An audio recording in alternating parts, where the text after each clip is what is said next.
என் பேர் தினேஷ். மதுரை மாவட்டம் உசிலம்பட்டி. கடந்த 20ஆம் தேதி டிவிகே மாநாடு மதுரை மாநாட்டில் வந்து என்னோட காரில் தான் வந்து பிளாக் போஸ்ட் விழுந்துச்சு. அது சம்மந்தமா வந்து கட்சியிலேருந்து தலைமையிலேருந்து பேசியிருந்தாங்க. எங்களோட லோக்கல் மாவட்ட செயலாளர் என்கிட்ட உசிலம்பட்டி மாவட்ட செயலாளர் பேசியிருந்தாங்க. பேசி அதுக்குண்டான எல்லா வேலைகளும் நடந்துருச்சு. ஆனா கார் வந்து என்கிட்ட வந்துருச்சு. தப்பான ஒரு செய்திய பரப்பி வந்து மேலும் வந்து எனக்கு ஒரு பெரிய பிரச்சனைய ஏற்படுத்த பார்க்குறாங்க.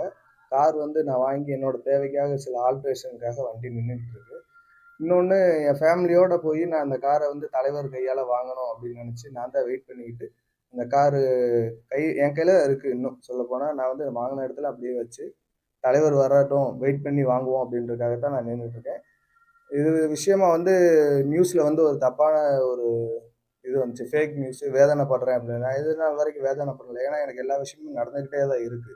அப் டு டேட் வந்து நான் என்கிட்ட இருக்கு எல்லா ரெக்கார்டுமே. வண்டி வாங்கினது, ரெக்கார்ட் என் பேர்ல மாத்துறது, எல்லா வேலையுமே முடிஞ்சிருச்சு. இன்னும் ஒரு தலைவருக்காக வெயிட் பண்ணிட்டு இருக்கேன். அவர் வந்தோனே அவர் கையால வாங்கணும் அப்படின்றதுக்காக தான் பண்றேன்.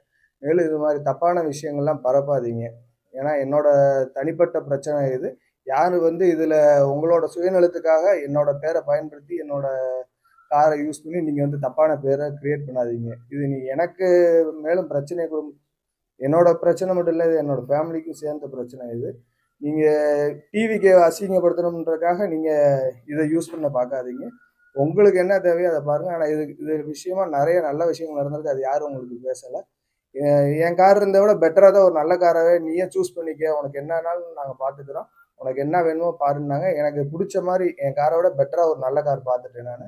அத அவங்க அன்னைக்கே எடுத்து, அன்னைக்கே என் கண்ணு முன்னாடியே செட்டில் பண்ணாங்க. எல்லா வேலையும் முடிஞ்சுச்சு. வண்டி வந்து ஆல்ட்ரேஷன் வேலையில நின்னுட்டு இருக்கு. அத தலைவர் வரணும். அவர் கையால வாங்கணும்னு எனக்கு ஒரு ஆசை. எல்லாரும் கேட்டாங்க, "தலைவர்கிட்ட வாங்குனியா? பேசுனியான்னு?" எல்லாருமே மேலிடத்துல இருந்து என்ட்ட பேசியிருக்காங்க.